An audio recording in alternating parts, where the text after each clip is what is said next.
योगी आदित्यनाथ ने एसआईटी बनाई, कुछ गिरफ्तारियां हुई, कुछ इस्तीफे, शीर्ष स्तर तक की जवाबदेही, ये सब कुछ योगी के एक्शन में देखने को मिल रहा है।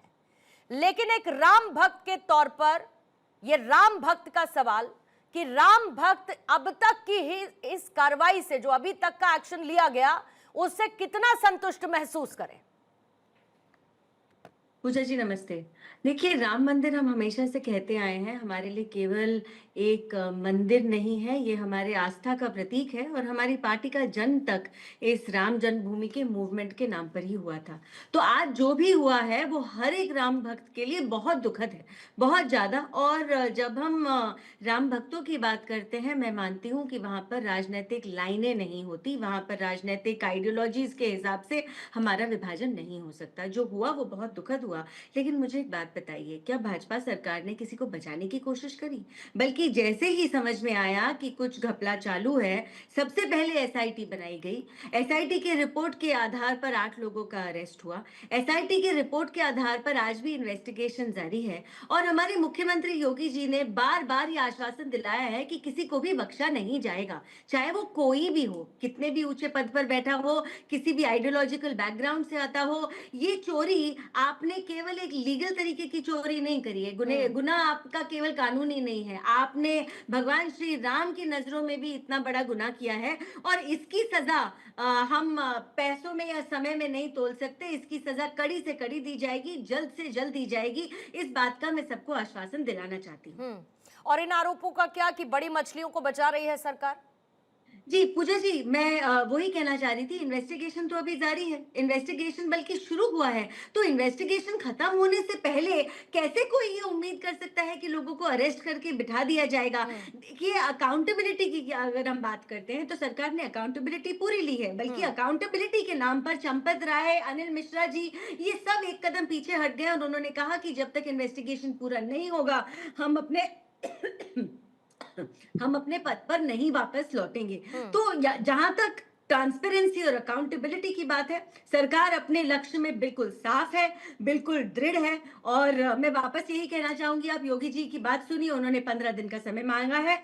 मेरा मानना यह है कि जिसने कोई भी गलत काम किया है और भगवान जी के नाम पर किया है, उनको कड़ी से कड़ी सजा मिलेगी। ठीक है चारू, पूर्णिमा मैं आपके साथ मौजूद हूँ, बस एक करेक्शन चाहती थी। पूजा जी आपके पास आ जाती हूँ मैं। कितना संतुष्ट उत्तर प्रदेश सरकार की अभी तक की कार्रवाई से समाजवादी पार्टी? पूर्णिमा जी आपको नमस्कार, साथी प्रवक्ताओं को भी नमस्कार। ये जो है, मुझे लगता है कि जो लाखों करोड़ों भक्त रहे हैं भगवान श्री राम जी से, उन जिन्होंने अपने जो है वहां पे दान किए भगवान श्री राम जी के चरणों में, जिनके दान के साथ में धांधली हुई, उनसे पूछा जाए तो ज्यादा बेहतर होगा। अभी जो है भाजपा की प्रवक्ता बहुत कहती थी कि एसआईटी का गठन हुआ, आप भी कह रहे थे माननीय मुख्यमंत्री जी, उन्होंने जो तय कर लिया। आप सोचिए कि जिस सरकार की राजनीति भगवान श्री राम जी के मंदिर के इर्द गिर्द ही घूमती हो, उनको इतने मासूम हमारे उत्तर प्रदेश के मुख्यमंत्री की कुछ पता ही नहीं रहा। और जिन चंपत राय जी को आज कहा जा रहा है कि उन्होंने नैतिकता के आधार पर इस्तीफा दिया भी है कि नहीं दिया है, क्योंकि कोई ऑफिशियल स्टेटमेंट तो आया नहीं। पूर्णिमा जी, अगर आया हो तो बता दीजिए। वही जो है चंपत राय, जब 7 जून 2026 को माननीय राष्ट्रीय अध्यक्ष अखिलेश यादव जी ने एक्स पे पोस्ट किया था, तो उसके बाद में क्या आ रहा था, आपने भी डिबेट कराई होगी कि चंपत राय तो मना कर रहे हैं, ऐसा कुछ हुआ ही नहीं है, ट्रस्ट करा, ऐसा कुछ नहीं हुआ। वहां की पुलिस का नहीं, कोई एफआईआर जो लॉन्च करने की जरूरत नहीं है, कुछ ऐसा घटना नहीं घटित हुआ है। और आज ये लोग कह रहे नहीं, हम लोग दूध के धुले हो गए हुए हैं। आप खुद बताइए पूर्णिमा जी, ये जो 8 लोगों के नाम आपको दिख रहे हैं, आपको लगता है कि ये 8 लोग ही रेस्पॉन्सिबल हैं? इनकी इतनी हैसियत हो रखी हुई थी? ये वो 8 लोग हैं जिनको हैंड पिक किया था ट्रस्ट ने उनको सेलेक्ट करके वहां पे अपॉइंट किया हुआ था, हमने तो किया नहीं था। तो आप कह रहे हैं कि चंपत राय जी का ड्राइवर इतना आगे निकल गया और चंपत राय जी को पता ही नहीं चला। और आज जाकर के इनकी नैतिकता जाग रही है। अगर नैतिकता जागी होती ना पूर्णिमा जी, तब राष्ट्रीय अध्यक्ष श्री अखिलेश यादव जी ने जब एक्सपोज किया था ना, तो उनकी बेटी के ऊपर असैसिनेशन नहीं होने लगा था, कैरेक्टर असैसिनेशन, उन्होंने एक्सपोज किया। और माननीय मुख्यमंत्री जी भी, ये कैसा डिफेंड होता है? आप कह रहे हैं कि ये कैसे सवाल पूछ रहे? भगवान श्री राम जी के आप भक्त होते तो आप ये जानते, आपको चिंता होती, आप विपक्ष को टारगेट करने नहीं लग जाते, आपको इस बात की चिंता होती क्या चल रहा है। माननीय राष्ट्रीय अध्यक्ष अखिलेश यादव जी ने एक्स पे पोस्ट करके जानकारी दी है पहले कि जब ये मामला सामने निकल करके आया तो सबसे पहला काम करना चाहिए था कि ट्रस्ट को भंग कर देना चाहिए था। भंग करने के बाद में फिर जांच चालू करनी चाहिए थी और उसमें जो जो रेस्पॉन्सिबल अकाउंटेबल होते उनको रखा, उनको जो है आइडेंटिफाई किया जाता है। यहाँ पे तो पता ही नहीं चला, ये 8 लोगों को उठा लिए हुए हैं और फिर चाह रहे कि इनके ऊपर पीठ भी थपथपाई जाए। ये धोखा हुआ है लाखों करोड़ों जनता के साथ में और माननीय मुख्यमंत्री जी कहते हैं ये मंत्री को प्रश्न करने का अधिकार नहीं है। अभी तक ये की मुझे कार्रवाई लगता पर है आपको बिन पूरी माननीय तरीके से पूजा जी मुख्यमंत्री डिस्ट्रस्ट है उनको बेसिकली, उनको नहीं करना आपको चाहिए। डिस्ट्रस्ट है। डिस्ट्रस्ट इस बात पर है कि एसआईटी की जो जांच हुई उसमें जो बताया गया आपको उस पर यकीन नहीं है। जो कार्रवाई हो रही है आप चाहते हैं कि ऐसी कार्रवाई नहीं होती बल्कि दूसरी तरीके से कार्रवाई होती। आप ये कह रही हैं कि चंपत राय ने पता नहीं इस्तीफा दिया भी है या नहीं दिया है, कोई ऑफिशियल स्टेटमेंट नहीं है। तो कुल मिलाकर शुरू से लेकर आखिर तक आपको डिस्ट्रस्ट का इशू है, बेसिकली आपको सरकार पर यकीन नहीं है। ये डिस्ट्रस्ट का इशू सिर्फ हमारे साथ में नहीं है, पूरे के पूरे जो राम भक्त हैं उनके साथ में है। वो क्या, आपको पता होगा कि 200 किलो चांदी चढ़ाई तो उनको आज तक रिसिप्ट नहीं मिली। वो क्यों बाहर आकर के बोल रहे, क्योंकि उनको भी डिस्ट्रस्ट है। अगर उनको एसआईटी पे ट्रस्ट होता, सरकार पे ट्रस्ट होता तो वो शांति से बैठे रहते ना, उनके वीडियो बाइट्स नहीं आ रहे होते। ये डिस्ट्रस्ट कैसे चालू हो गया? जब एक्स पे पोस्ट किया माननीय राष्ट्रीय अध्यक्ष अखिलेश यादव जी ने, चंपत राय जी का क्या वीडियो बाइट आया कि हम कंसर्न है, अगर उन्होंने ये पोस्ट किया हुआ तो हम जांच देख करके देखेंगे कहां से आया। माननीय मुख्यमंत्री जी का आया क्या? नहीं आया। मीडिया ट्रायल चालू हो गया, एक छोटी सी बच्ची का कैरेक्टर असैसिनेशन चालू हो गया और जब आज चीजें सामने निकल करके आ रही तो बड़े राम भक्त बन रहे हैं। जत नारी पूजते तत्र मनते देवता, ये भूल गए। और ये भूल गए कि निर्मल मन जैसो मोहि कपट सच्चिद्र न भावा, ये सारी बातें भूल करके अगर आपकी लैंग्वेज, अगर मैं आपके वर्ड्स में जाऊं तो वो राम भक्त बनने की कोशिश कर रहे हैं और काश आप लोग राम भक्त बने होते और कार सेवकों पर गोलियां ना चली होती तो फिर कम से कम पूजा जी कहते हैं कि ऐसी बातें वहां से अच्छी लगती हैं जहां की उस नियत को हमने पहले महसूस किया हो। हमने उस नियत को अगर पहले महसूस किया हो, कार सेवकों पर गोलियां चलाने वाले आज ये कहते हैं कि इनकी नियत में खोट है। आप जितना पूजा जी, आपके जितने कंसर्न्स हैं, पूजा जी आपके जितने कंसर्न्स हैं वो इक्वल कंसर्न्स हर किसी के हैं। इक्वल कंसर्न है पूजा जी, उसमें कोई डाउट मत रखिएगा। हर एक राम भक्त के कंसर्न सिमिलर है, हर एक राम भक्त के कंसर्न सिमिलर है, इसमें कोई डाउट नहीं है। बात सिर्फ और सिर्फ इंटेंशन की है कि इंटेंशन सवाल उठाने वाले की क्या है या कंसर्न रखने वाले की क्या है। नहीं, अरे तथ्य है ना पूजा जी, विपक्ष का रोना क्या है? तथ्य है। उस तथ्य के साथ कोई छेड़खानी नहीं की गई है। जो तथ्य है, तथ्य को बताते हुए चर्चा को आगे बढ़ा रहे हैं। It is as simple as that. ठीक है चारू, मैं आपका जवाब लेने से पहले बाकी मेहमानों के पास भी जाऊंगी। ठीक है पूजा जी रुकेंगे, एक बात जल्दी से बोल देती हूँ। जल्दी बोलिएगा। देखिए, राजनीति इतनी ज्यादा इस समय हो रही है, चाहे वो सपा हो, चाहे वो कांग्रेस हो या आम आदमी पार्टी हो, उनकी तरफ से, चाहे वो भाजपा हो, सबसे ज्यादा जो राजनीति में संलिप्त रहती है। जी आपके बीच में मैंने बोला नहीं, तो मैं इनसे ये पूछना चाहती हूँ कि अगर आप गलत चीजें बोलेंगे तो पूजा जी एक सेकंड रुकेंगे, मुझे ब्रेकिंग भी देनी है, उनको उनकी बात पूरी करने दीजिए। अखिलेश जी की भक्ति आज तक कहाँ थी? आज तक भी इसी प्रकार के उनकी भक्ति कहीं पर भी रहे, इसका मतलब है आप भगवान श्री राम जी के मंदिर में चोरी करेंगे। अगर किसी की भक्ति कहीं पर राजनीतिक चमकाने के लिए भगवान श्री राम जी के मंदिर में चोरी करेंगे। पूजा जी, मेरा चिल्लाने का स्वभाव नहीं है, आप चिल्लाना चाहे आप चिल्लाती रहिए, लेकिन आपसे मैं स्पष्ट रूप से पूछना चाहती हूँ। पूजा जी रुकेंगे थोड़ा सा, पूजा जी रुकेंगे। पूजा जी आपके जेन्युइन कंसर्न्स हैं, सामने बीजेपी के प्रवक्ता बैठी हुई हैं, उसका जवाब देंगी। चीखने चिल्लाने का कोई मतलब नहीं है ना। चिल्लम चिल्ली करने से आपका आर्ग्यूमेंट वैलिड तो नहीं हो जाएगा। जिसके ऊपर आप बार बार लांछन लगाना चाह रहे हैं वो तो आपके कुछ भी कहने से पहले एसआईटी कॉन्स्टिट्यूट करके इन्वेस्टिगेशन चालू कर चुके हैं आपसे। लेकिन ये पूजा जी प्लीज, अखिलेश जी कितनी बार गए हैं भगवान श्री राम का आशीर्वाद लेने? मुझे ये बता दीजिए ना, जब आपने भगवान जी का नाम लिया है आपने कोई नेगेटिव बयान नहीं दिया है। हर बार हमारी आस्था को आपने ठेस पहुंचाई है, हर बार आपने अपमान किया है, चाहे वो गंगा मैया का अपमान हो, चाहे वो कुंभ मेला का अपमान हो, चाहे वो भगवान श्री राम का अपमान हो। तो भाई जब आपकी राजनीति ये अपमान करने में टिकी हुई है, आज आपको बड़ी चिंता हुई जा रही है। ये आप लोग कर रहे हैं, वहाँ पे चोरी करा करके, चोरी कराने के बाद में यहाँ पे बैठ कर वैलिड नहीं हो जाएगा। राम ठीक है। मंदिर में जो ओके। वैलिड हो जाता है। ठीक है, और पूजा इसको जी, डिफेंड मेरी बात करने के सुनिए। लिए पूजा लोग जी, क्या डिबेट का चाह रहे हैं? स्तर डिबेट का स्तर ऐसा रखिए कि आपकी और मेरी दोनों की आवाज पूजा जी, इस तरीके से किसी को कुछ नहीं समझ में आएगा, ये बात आप बहुत अच्छी तरीके से बिल्कुल, जानती हैं, बिल्कुल, और बिल्कुल। उसके बावजूद आप ऐसे ही करती हैं। पूजा जी, क्यों करती हैं ऐसे? आप करते हैं? क्योंकि हर वो डिबेट मेरी- में आप ऐसे ही करती हैं। ये तरीका नहीं है पूजा जी। आप सामने वाले के 3 शब्द सुनती नहीं है कि 300 शब्दों की भरमार कर देती है। ये तरीका नहीं है चर्चा करने का। ये तरीका नहीं है पूजा जी चर्चा करने का। This is my debate, let me handle it my way. और जब मैं कह रही हूँ बीच में मत बोलिए, तो प्लीज मत बोलिए। जल्दी जल्दी प्रश्न पूछना चाहूंगी। ये कोई तरीका नहीं है पूजा जी। ये कहाँ की बात हो जाती तो अकेले आप ही बोल लीजिए फिर 1 घंटा, बाकी सब चले जाते हैं। आप अकेले बोलिए फिर, आप अकेले बोलिए ना, जितनी सारी चीजें आप अकेले बोलिए। चलिए अकेले क्या बोलना है? आप बोलिए आप। चाह रहे हैं कि कोई भी दलील दी जाए। अब इनको कोई सुनेंगे दलील दी जितनी जाए, देर ये तो बोलना मान चाहती है, लीजिए। बोलिए। मैं तो बोल ही रही हूँ, और हम बोल रहे हैं, तभी ये जांच बैठी हुई है। और अकेले अब आप ही बोलिएगा, कोई और नहीं बोलेगा। ये डिबेट नहीं करा रहे होते आप लोग। आप लोग 2 दिन बैठ करके जो है माननीय राष्ट्रीय अध्यक्ष अखिलेश यादव जी का समाजवादी पार्टी का मीडिया ट्रायल कराते रहे, और आज फिर प्रश्न उठाने लग गए हैं कि कैसे प्रश्न पूछा। संविधान देता है आजादी, संविधान से चलता है भारत देश, और अगर आपको संविधान को नहीं मानना है तो फिर आप भारत देश का सम्मान नहीं करते हैं। संविधान है, आजादी देता, चाहे आप नास्तिक हो चाहे और आस्तिक बताइए, हो, थोड़ी आप पीडीए की भी प्रश्न चर्चा करते कर हैं। लें। ये कोई दलील नहीं होती है कि पीडीए आप की भी जो है चर्चा प्रश्न कर क्यों लेते हैं अभी रहे हैं। बैठकर, और मुद्दे ले आइए, सब कुछ चर्चा कर लेते हैं अभी। बिल्कुल बिल्कुल करेंगे चर्चा। क्यों नहीं बिल्कुल करेंगे? क्योंकि सारा चर्चा। समय तो आप ही लोगों को डेडिकेटेड है ना। आप आइए, आपको मंच मिला है, और उस मंच पर आइए, आप पूरा बखान कर कर चले जाइए, क्योंकि तय आप कर रही हैं। पूजा जी का माइक डाउन करेंगे। आप जैसे लोग बैठ करके कहेंगे नहीं माननीय मुख्य। अगर सरकार कार्रवाई नहीं करती तो कहते कि सरकार ने कार्रवाई नहीं की। अब सरकार ने जब कार्रवाई कर दी है, गिरफ्तारियां हो चुकी हैं, तो भी असंतुष्ट हैं, तो फिर आपके हिसाब से माई वे हाईवे वाली स्थिति नहीं है ना पूजा जी। सरकार है, सरकार का अपना तरीका है, जांच एजेंसी है, जांच एजेंसी अपने हिसाब से काम करेगी।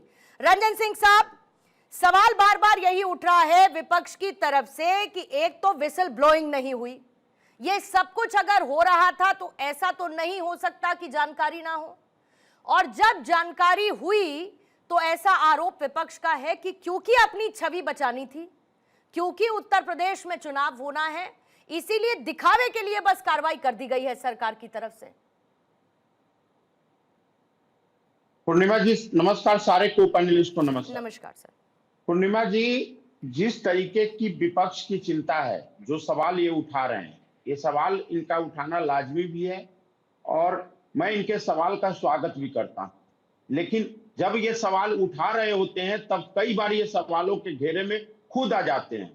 जिस राम मंदिर के चोरी, दान चोरी की मामला पर ये लोग अपना टीका टिप्पणी कर रहे हैं, पूरा देश जानती है कि विपक्ष के कितने लोग उसी राम मंदिर के प्राण प्रतिष्ठा में सम्मिलित हुए थे।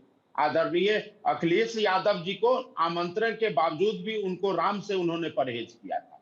ठीक है, वो उनके अपने व्यक्तिगत आस्था हो सकते हैं, लेकिन योगी सरकार, एनडीए सरकार उत्तर प्रदेश में प्रतिबद्ध है उन भ्रष्टाचारियों से, उन कदाचारियों से निपटने के लिए। जो करोगे लूट तो कैसे जाओगे छूट, हम लोग इस नारा को बुलंद कर रहे हैं। कदाचार और भ्रष्टाचार में लिप्त रहने वाले व्यक्ति को सिर्फ और सिर्फ कारागार में जगह मिलेगी, उसको सदाचारी नहीं मानेंगे। ये लोग यही लोग हैं ना, जब राम और रावण में चुनने की बारी आई थी तो इन्होंने रावण को चुना था, राम को नहीं चुना था। इनको समय मिला था, राम भक्तों पे इन्होंने गोलियां बरसाई।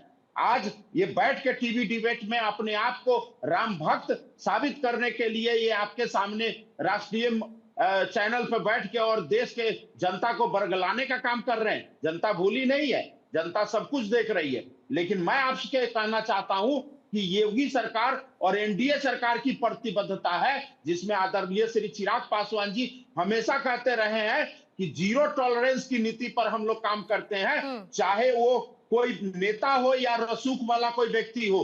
आज देखिए कि 1 महीने के अंदर ही एसआईटी का रिपोर्ट दर्ज हुआ, जिसके कारण आज 8 लोग निलंबन हो गया या 2 लोग का इस्तीफा, 8 लोग गिरफ्तार हो गए। तो ये गिरफ्तारी कहीं ना कहीं हमारी सरकार के मंसूबा को बताती है कि हम लोग हर एक ऐसे रावण जो चाहे किसी भी भेष में बैठे हो, ठीक है। हम रावण को बंद करेंगे। लोधी साहब, चाहे मेरा वो सीधा आर्थिक सवाल नुकसान है, करे, एसआईटी सामाजिक जांच करे या से राजनीतिक करे। आप संतुष्ट है या नहीं है? जो गिरफ्तारियां हो रही हैं उससे संतुष्ट है या नहीं है? और उससे पहले ही एक कार्रवाई हो रही है, एक जांच हो रही है, जांच से पहले ही कोई एक राजनीतिक फैसला सुना देना अनुचित तो लगता होगा। उर्मा जी, आप जिस तरह आज राम मंदिर के नाम पर पूरे विश्व के हिंदुओं की आस्थाओं के साथ और भावनाओं के साथ उनको लूटने का काम किया गया है। आज विपक्ष सवाल पूछ रहा है तो आज बहुत सारे लोगों को दर्द हो रहा है। क्यों? विपक्ष तो जनता की आवाज होता है। विपक्ष का काम होता है कि जनता के मुद्दों से सरकार से पूछे कि जो ये लूट हुई है, आज ये लूट हुई है ना, आज योगी साहब किन सबूतों की बात कर रहे हैं? चोरी हुई है, चोरी के सबूत मिले हैं।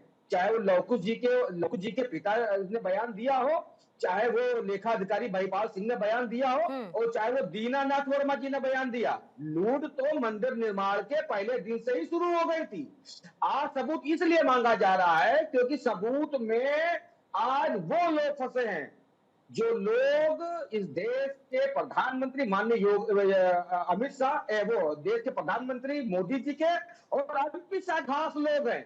आप जैसे योगी जी हो गए, योगी जी का प्रशासन हो गया, कुछ भी कर लीजिए, इनका कोई कुछ नहीं कर नहीं, तो पाएगा। आप कह रहे हैं फंस गए हैं ना? कुछ कर पाएगा? आप कह रहे हैं ना लोधी जी फंस गए हैं ये लोग, पाएगा।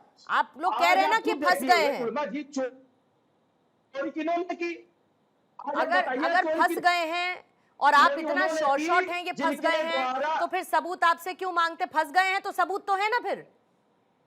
तो फिर तो ये अच्छी बात है आप लोगों के लिए, फंस गए हैं आपके हिसाब से सबूत होंगे।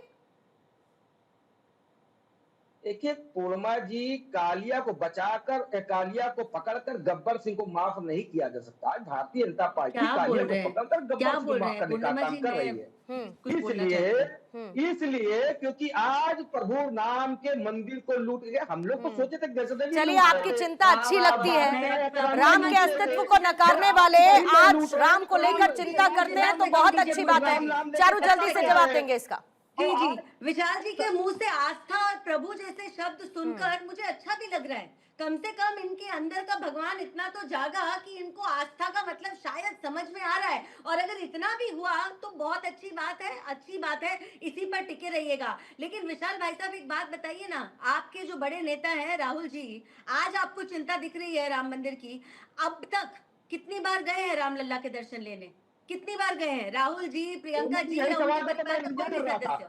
कितनी बार गए हैं? आज आपके मुंह से पहली बार आस्था शब्द हम सुन रहे हैं। आज तक आस्था सुन लीजिए कि आज ये वही राम भक्त बने घूम रहे हैं राजनीतिक में, जिन्होंने जो राम के आंदोलन के मुखिया थे, चाहे वो कन्हैया सिंह जी हो, चाहे उमा भारती हो, चाहे विवेक कटियार हो, चाहे संतोष दुबे हो। जब मंदिर की प्रतिष्ठा हुई तो उमा भारती ने सभी के किनारे। ठीक है रावत साहब, जल्दी से आपका एक रिएक्शन लेते हुए, ओके रावत साहब जल्दी से आपका एक क्विक रिएक्शन में लेना चाहती हूँ, फिर मुझे हेडलाइंस के लिए जाना है। रावत साहब, जिस राम मंदिर के बनने के लिए 500 सालों का हमने इंतजार किया, हम कितने लोग थे जो उस आंदोलन में शामिल रहे, और आखिरकार एक लंबे इंतजार के बाद राम मंदिर का निर्माण हो पाया। करोड़ों श्रद्धालुओं की आस्था का विषय, ऐसा लगता है कि वो आस्था का विषय एक तरफ हो गया है और राजनीतिक अखाड़ा एक तरफ बन गया है। देखिए पूर्णिमा जी, मैं कुछ चीजें जानता हूं। कारण यह है कि जब 92 में बाबरी ढांचे को गिराया गया था, मैं उस समय भी था, और मैं चंपत राय जी को और कुछ लोगों को बहुत अच्छे से बखूबी से जानता हूं। कारण ये होता है कि जो व्यक्ति पूरी जिंदगी 2 धोती और 2 कुर्ते में निकालने वाला व्यक्ति हो, और आज वो बड़े पद पर भी है, महासचिव भी है, मंदिर का संचालन भी कर रहे हैं, लेकिन उनकी वेशभूषा और उनके रहन सहन में कोई फर्क नहीं आया। लेकिन आप अगर मान लो कोई मुख्यमंत्री के मिनिस्टर चोरी करते हैं या उसके कोई विधायक चोरी करते हैं, तो आप क्या ये कह सकते हैं कि मुख्यमंत्री चोर है? ये तो नहीं कह सकते आप। कारण ये है कि उसके जो नीचे के जो लोग होते हैं उनमें कहीं ना कहीं बेईमानी आ सकती है। इसका सबसे बड़ा दुष्परिणाम ये हो रहा है, चोरी हुई या नहीं हुई है बात नहीं, लेकिन उस पर सबसे पहली नजर तो ऊपर से ही होनी चाहिए ना रावत साहब, ये तो मानेंगे। भगवान राम का जो मंदिर है, जितना विशाल विश्व में भव्य मंदिर है, उसके ऊपर दाग लगना ही सबसे बड़ा नुकसान। क्योंकि जिस मंदिर को पूरी दुनिया रिसर्च कर रही थी, पूरी दुनिया में नाम था, पूरी दुनिया में सबसे ज्यादा तहलका मचा कि भगवान राम का कोई मंदिर बन रहा है, और आज उसके ऊपर कोई उंगली उठाता है, तो मुझे लगता है कि कहीं ना कहीं तकलीफ हमें होती है। हमने भी बहुत मेहनत की है इसमें, तो दूध का दूध पानी का पानी जरूर होना चाहिए, और जो इसमें दोषी है, चाहे कोई भी हो, उसके ऊपर कड़ी कार्रवाई और कड़ी सजा होनी चाहिए। लोधी साहब, अगर सरकार कार्रवाई कर रही है, मैं बार बार लॉजिकल सवाल पे आ रही हूँ, सरकार कार्रवाई कर रही है और उसके बावजूद भी सरकार की कार्रवाई पर, एजेंसी की कार्रवाई पर आपको भरोसा नहीं है, तो ये क्यों ना कहा जाए कि आप प्रेजुडिस के मारे हैं, आप ये तय कर चुके हैं कि ये सरकार ही दोषी है। देखिए, तो आज तो यदि आप मानसिकता की बात करेंगे तो वो लोग भी ताजुब है जो राम नाम का झंडा उठाए थे, आज वो खुद भयभीत हो गए हैं कि उनकी आस्थाओं के साथ इतना बड़ा धोखा किया गया है, उनकी भावनाओं को लूटने का काम किया गया इस सरकार में। और आप बात कर रही है सबूत की, आप बताइए ना, सिंधी समाज के जो रामू मानवानी ने क्यों लगाया 200 किलो चांदी का, नहीं मिली थी, वो भी तो चंपक है। अरविंद जी ने कार बसुंदी एक स्मृति चिन्ह दान किया था, उन्होंने भी कहा कि 3 दिन तक जवाब नहीं, बाद में जवाब आया कि कार सेवकपुरम में रखा, मगर अभी उसका साक्ष्य प्रस्तुत नहीं किया गया। दान है, अब किसी ने बड़ा किया था, किसी ने 2 रुपए का दान किया था, दान है, तो 2 रुपए वाले को भी उतना ही दर्द होगा।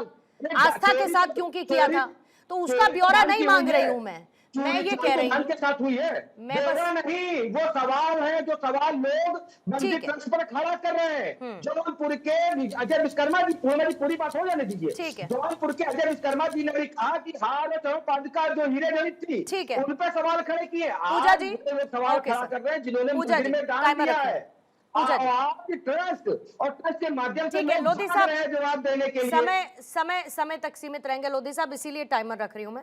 पूजा जी। पूर्णिमा जी, जब आप कहते हैं कि एसआईटी का गठन जो है किया गया हुआ है, एसआईटी का गठन किसके द्वारा किया गया है? जब ट्रस्ट मांग कर रही होती है, अगर ये चीजें पारदर्शी तरीके से ही होना था, तो जब 7 तारीख को ये मामला माननीय राष्ट्रीय अध्यक्ष अखिलेश यादव जी ने उजागर किया, तभी एसआईटी की गठन हो जाती, हम कहते हैं एफआईआर के बिना हो जाती, कोई दिक्कत नहीं थी। और अब तभी जो है जगपत राय जी नैतिकता के आधार पर दे देते इस्तीफा, पूरा का पूरा ट्रस्ट इस्तीफा देता, जांच हो रही होती, जांच पे ट्रस्ट सभी को नहीं हो पा रही है, क्योंकि ये कहा जा रहा है कि ये 8 लोग जिम्मेदार हैं, जबकि जो 8 लोगों के ऊपर वाले लोग हैं उन पे भी होनी चाहिए, उन पे भी जांच बैठ करके, और एक पारदर्शी तरीके से जो एसआईटी की रिपोर्ट आई हुई है उसको भी मीडिया पे सामने आना चाहिए ना, पूरी तरीके से आर पार दिखना चाहिए ना, आपको तो पता होना चाहिए कि एसआईटी की रिपोर्ट में एक्चुअल में है क्या। वो सारी चीजें जब तक पारदर्शी तरीके से नहीं होती तब तक उस पर क्वेश्चन मार्क बना रहेगा। ये पूरे भक्तों का अधिकार है जानना कि क्या चल रहा है, कैसे चल रहा है। बिल्कुल ठीक बात है। और चारू, ये बात तो सच है कि जो एसओपी तय हुई थी,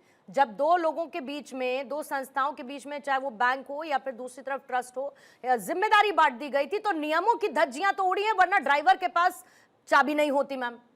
अब बात यह है कि इससे सबक भी लेना हमें जरूरी है। आने वाले वक्त में जितने धार्मिक ट्रस्ट हैं, एक पारदर्शिता होनी चाहिए, एसओपीज का नेग्लिजेंस ना हो, ये तो मेक श्योर कम से कम करना होगा। और इसमें वो वही वाली बात ना हो जाए जो अपोजिशन कह रहा है कि बड़े लोगों को तो छोड़ दिया गया, नीचे जो छोटी मछलियां थी उनको पकड़ लिया गया। पूर्णिमा जी, देखिए, सबसे पहले मैं फिर से सबको याद दिलाना चाहूंगी कि एसआईटी का गठन हुआ ही इसीलिए है कि इन्वेस्टिगेशन पूरी तरीके से हो और जांच से कोई भी बच ना पाए। जिसको इसमें क्रिमिनल पाया जाएगा, चाहे वो कोई भी हो, उसको बिल्कुल अप्रोप्रिएट स्ट्रिक्ट सजा मिलेगी। ये हमारी सरकार का, योगी जी का नाम मैं बार बार इसीलिए ले रही हूँ क्योंकि हमारे मुख्यमंत्री भगवा पहनते हैं, और राम जी के प्रति हमारी जो आस्था है उसके ऊपर कोई भी संदेह कोई उठा नहीं सकता। तो हम आपको पूरा आश्वासन दिलाते हैं कि किसी को भी बख्शा नहीं जाएगा। शुरुआत 8 अरेस्ट से हुई है, लेकिन 8 अरेस्ट के बाद कोई इन्वेस्टिगेशन बंद नहीं हो गया है, समाप्त नहीं कर दिया गया है, वो कंटिन्यूइंग है। दूसरी बात ऐसा है कि अकाउंटेबिलिटी सरकार ले रही है, अकाउंटेबिलिटी चंपत राय जी भी ले रहे हैं, अनिल मिश्रा जी भी ले रहे हैं, क्योंकि वो दोनों अभी अपने पद से हट गए हैं। पहले पूरा इन्वेस्टिगेशन होने तो दीजिए। और आज मैं विपक्ष से वापस पूछना चाहती हूँ, आप दिल दुखने का ढोंग सा क्यों कर रहे हैं? दोनों विपक्षी वक्ताओं से मैंने प्रश्न पूछा कि अखिलेश जी गए हैं रामलला का आशीर्वाद लेने, ये राहुल गांधी जी गए हैं रामलला का आशीर्वाद लेने, वो जवाब नहीं दे पाए। ये वो लोग हैं जो कोर्ट में राम जी की एग्जिस्टेंस तक को डिनाई कर देते थे, ये वो लोग हैं और आज ही निकल आ रहे हैं। हमारी सरकार की जीरो टॉलरेंस पॉलिसी है जिसकी चोरी करेंगे आप कहेंगे, क्योंकि जो है पीपल्स रामलला के दर्शन करने नहीं गए, चोरी करेंगे। चारों शंकराचार्य दर्शन चारों करने नहीं आपकी है, आप तो आप जो चोरी चारों करेंगे। आपकी सब चारों बातें ठीक है। शंकराचार्य नहीं है, आप प्रश्न उठा पूजा जी सकते हैं क्या उनके ऊपर में? पूजा जी कि पूजा चारों जी मैं बोल रही हूँ। शंकराचार्य पूजा जी मैं पूजा बोल जी रही को हूँ। थोड़ी सी बीमारी है मैं पूर्णिमा बोल जी। मैं तो ठीक है नहीं, ये लेकिन बीमारी चारों आपकी आप सब लोगों को बातें है। ठीक ये हैं, आपको लेकिन बात ही कहते हैं, अखिलेश जी जवाब जाते देना हैं नहीं या चाहते नहीं हैं जाते हैं राम मंदिर, या फिर राहुल गांधी जाना चाहते हैं या नहीं जाते हैं, मुझे लगता है कि उनका निजी विषय है। नहीं जाना चाहते हैं तो कोई बात नहीं है, और अगर घर बैठकर प्रभु श्री राम का आशीर्वाद लेना चाहते हैं तो वो भी ठीक बात है, उसमें कोई दिक्कत नहीं है। जल्दी से रंजन साहब। हाँ नहीं ठीक, पॉलिटिकल अपॉर्चुनिज्म हाँ। की बात कर रही हूँ पूर्णिमा जी। ठीक है। देखिए, जब आप एक पब्लिक फिगर होते हैं, आप राजनीति में होते हैं, आपके हर एक बयान चारों का एक मतलब शंकराचार्य होता नहीं गए, है, और आपकी जिस हिम्मत प्रकार और से भाई बयानबाजी अपने हुई है, चारों और शंकराचार्य नहीं गए। राम तेरा प्रतिष्ठा के अखाड़े समय हैं, में तेरा रामलला अखाड़े के हैं। बारे में भी ठीक है, रामजन जी। आपने जो है देखिए, दोनों को कितनी परेशानी हो रही है। पूर्णिमा जी, ठीक है रंजन जी, क्लोजिंग कमेंट। पूर्णिमा जी, ये एसपी के प्रवक्ता बोल रहे थे, इनके लिए बड़ी मछली और छोटी मछली हो सकता है, हमारे लिए तो भ्रष्टाचारी एक ही रूप का होता है, चाहे भ्रष्टाचारी छोटा हो या बड़ा हो, हमारे लिए भ्रष्टाचारी भ्रष्टाचारी होता है। लेकिन ये सोचने का विषय है कि इन्हीं की सरकार जब 1947 से 1990 के बीच में रही है केंद्र में, तो यूनेस्को के एक रिपोर्ट के मुताबिक 50,000 मंदिर की मूर्तियों से लेकर कलाकृति के मूर्ति की चोरी होती है, जिसके यूनेस्को बाजार में कितनी लाखों करोड़ रुपए का घोटाला होता है, इनकी आह तक नहीं निकलती है। आज एसआईटी का अगर गठन हुआ है तो भ्रष्टाचारी को पकड़ने के लिए हुआ है पूर्णिमा जी, और ये सार्वजनिक कैसे हो सकता है जब तक ये जांच चल रही है, जांच प्रभावित ना हो। इसीलिए चंपत राय जी और इसीलिए अनिल मिश्रा जी ने इस्तीफा भी दिया है, क्योंकि जांच को प्रभावित न किया जाए। हम लोग रसूखदारों को आरोप पर ही खत्म कर देते हैं। जांच एजेंसी अपने हिसाब से काम करेगी। रावत साहब, आपका क्लोजिंग कमेंट सर। देखिए पूर्णिमा जी, मैं तो यही कहना चाहूंगा कि जिस प्रकार से हमारे बड़े बड़े मंदिर है जहां पर लाखों करोड़ों का चढ़ावा आता है, उन पर सरकार ने कहीं ना कहीं अपना अधिकार रखा हुआ है, जिससे कि जो ट्रस्ट में कोई किसी प्रकार की हेराफेरी ना हो, जिस प्रकार की चोरी ना हो। तो मुझे लगता है सरकार को इसमें टेक ओवर करना चाहिए, और पूरे विधि विधान के साथ में जैसे बाकी के मंदिर शांति के साथ चल रहे हैं वैसे ही होना चाहिए, और जो लोग इसके अंदर इन्वॉल्व हैं उनको कड़ी से कड़ी सजा होगी, और वो होनी चाहिए। बिल्कुल सर, आस्था के साथ खिलवाड़ है तो सजा जरूर मिलनी चाहिए, लेकिन एक भी बात तय है कि जांच पूरी होने से पहले राम मंदिर, जिन्होंने उस राम मंदिर के निर्माण के लिए राम भक्तों के तौर पर एक लंबी लड़ाई लड़ी, जांच से पहले हर किसी को कटघरे में खड़ा कर देना भी जायज नहीं है। राजनीति से ऊपर उठकर सोचना चाहिए, सरकार को इस मामले में एक्शन लेना चाहिए और राम भक्तों को जवाब भी देना चाहिए।